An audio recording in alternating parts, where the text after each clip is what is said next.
Papatunay siya. Ito yung ngayon. Yung ngayon ho. Ito po yung Ano yung dati, yung bago kayo pumunta dito?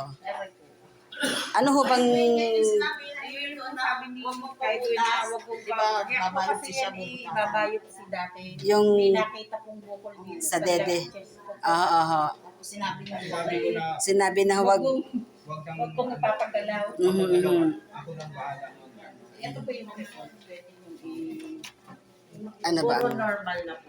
Normal Normal. po siya. Dati po, operahan ko siya. Dati dapat ako i-opera. Dati ooperahan siya iyon. Apo, bubutasan po dito. Bubutasan ng dibdib niya. Yung bukol po ay kukunan ng laman para i-biopsy kasi ang sabi ng doktor sa akin, baka po kansero. So ngayon po ay nagpagamot ako kay Ka Edwin. Sabi niya po sa akin, huwag muna Ipagalaw. After po ng 5 na Balik niyo dito. 5 times na balik ko kay Ka Edwin. So wala na. Nag-normal na. Ito na yung normal na Ito na po yung laboratory result niya. ng, Result. No X-ray. significant chest. Ano yun? Finding, save for. Basta yan. Apo. Nag-normal na ho. Nag-normal Yan, na po. nag-normal. Thank you po. Hindi gawa ni Ka Edwin ako.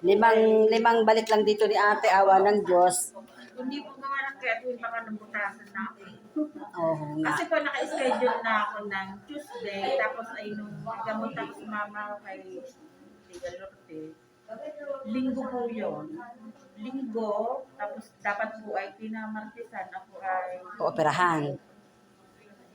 sabi po ay Sabi ni Ka Edwin, huwag ipapagalaw. O awa ng Diyos, wala nang ooperahan, wala nang kukuhanin. wala na po.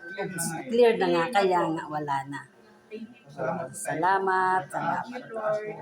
Saka po, Pangalawa kay Ka Edwin, kasi ginamit lang siya. Ano ha?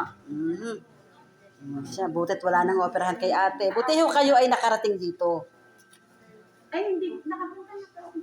Kasi hindi ko po si Ka Edwin ang gamot sa Santo Tomas, sa San Miguel. San Miguel. Buti nga. Ay, pinapunta ako nung ngayon na to. Okay na ang ano ni ate. Clear na ang kanyang bukol sa dede.